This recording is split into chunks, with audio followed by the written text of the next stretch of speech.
अस्सलाम वालेकुम दोस्तों। रमीज़ राजा ने टीम इंडिया की हार के बारे में तजिया पेश किया है। दोस्तों आइए चलते हैं वीडियो की जानिब, फिर इस पर बात करेंगे।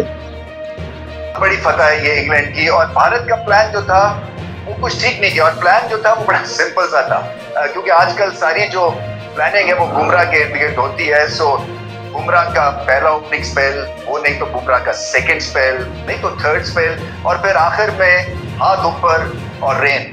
मगर ये चीज हो नहीं सकी, और सेकंड इनिंग्स में लाजवाब बैटिंग की है इंग्लैंड ने बुमराह के अगेंस्ट और जडेजा के अगेंस्ट। दोनों जो थे वो लीथल बॉलर्स हो सकते थे अगर इनको सर पे चढ़ा के बैटिंग की जाती, मगर इंग्लैंड ने सर पे नहीं चढ़ाया किसी भी बॉलर को।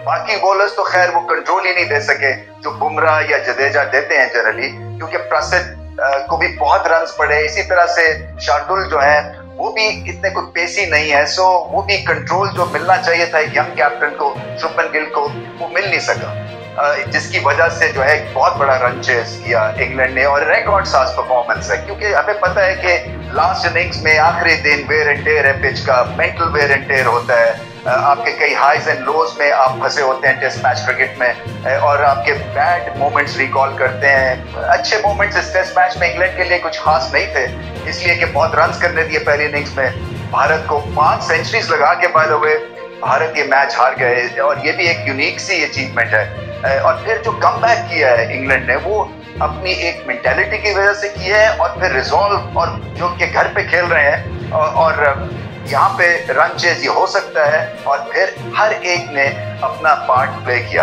अनलाइक इंडिया के टेल एंडर्स ने सेकेंड इनिंग्स में अगर वो कहीं खड़े हो जाते तो ये 371 जो इंग्लैंड को करने पड़ते, ये शायद 415 420 तक चले जाना था, और फिर ये मुकाबला बिल्कुल ही हाथ से या वन साइडेड हो जाना था, या फिर इंग्लैंड ये ड्रॉ कर सकता था या मैच हार जाता। तो वो जो 5 विकेटें गिराई है ना, या 6 विकेटें टेल एंडर्स की 30 रन पे, उसी से भी बहुत मुकाबला जो है वो इवन स्टीवन्स हो गया। सो कहानी कहां से शुरू करें? यंग कैप्टन शुभमन गिल, यहां से कहानी शुरू करते हैं। क्या चीज अच्छा किया, क्या चीज अच्छा नहीं किया?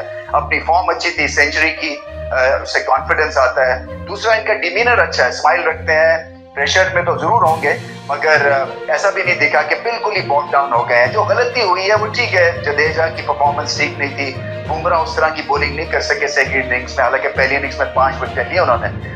और इनका यूटिलाइज करना, इनको कब लेके आना है, किस एंगल पे बॉल कराना है, ये सब जो है वो आप उसकी क्रिटिकल एनालिसिस कर सकते हैं। मगर मेरे हिसाब से जो सबसे बड़ी गलती हुई वो फील्ड प्लेसमेंट में हुई, नंबर 1, इसलिए कि बॉल को चेस किया, फर्स्ट स्लिप नहीं ली हुई आपने लीड्स के ऊपर, इंग्लैंड के ऊपर वाइड स्लिप्स रखी हुई हैं, तो वहां से चांसेस भी मिस हुए स्लिप कॉर्डन से, और चौके भी लगे। इसी तरह से फील्डिंग में 5 कैचेस मिस किए, और फिर मीम्स ही बननी शुरू होगी। जैसे जयसवाल की मीम जो है वो बड़ी मशहूर हो गई हुई है कि वो गाड़ी में बैठे हुए हैं और वो कह रहे हैं, क्योंकि उसने कैचेस भी ड्रॉप किए, कि where can I drop you.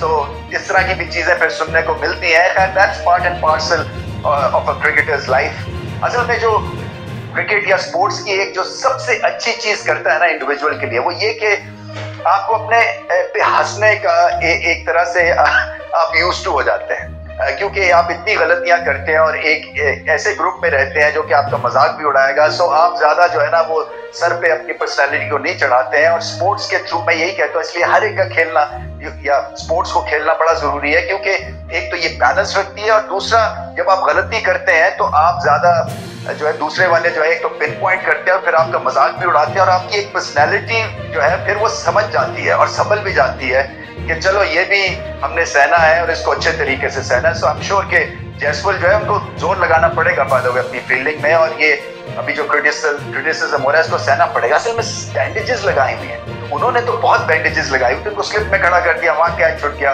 आपके हाथ ही पूरी तरह से ग्रिप नहीं होते हैं। तो ये इसी तरह से राहुल ने भी बैंडेज लगाई हुई, बहुत सारे प्लेयर्स ने, फील्डर्स ने बैंडेज इसलिए लगाई है कि देखें, एक तो जब आप प्रैक्टिस करते हैं, ठंडा मौसम होता है, तो आपके यहाँ पे नील भी कई दफा पड़ जाते हैं, क्योंकि आप इतनी प्रैक्टिस करते हैं। सो उसको प्रोटेक्ट करने के लिए कई दफा आप बैंडेजेस लगाते हैं, मगर जब आप एक्चुअल मैदान में होते हैं तो ये एक बहुत बड़ी डिस्ट्रैक्शन होती है, और समहाउ आपको जो है ना वो पेन को वेदर करना पड़ता है, और बैंडेज उतार के आपको कैचेस लेने हैं, क्योंकि आपने देखा कि क्रिटिकल मोमेंट्स पे फील्डिंग लैप्सेस हुए, फील्ड ग्राउंड फील्डिंग ठीक नहीं थी, फिटनेस के इश्यूज भी हैं, 2-1 जो है वो ओवर द टॉप भी है, थोड़ी सी फिटनेस उनको ठीक करनी है। मिडिल ऑर्डर जो है अभी उसको बहुत कुछ करना है, एक तो नए चेहरे हमें देखने को मिले हैं, मगर वो उस क्वालिटी के नहीं है अभी। पहले पहले उनके टेस्ट मैचेस हैं, तो मगर बैटिंग की वजह से ये मुकाबला भारत नहीं हारा है एक्चुअली, ये बॉलिंग की वजह से और फील्डिंग की वजह से हारा है। सो शुभमन गिल के लिए एक कड़ा ये इम्तिहान था और आगे चल के वो जरूर सीखेंगे। इसी तरह से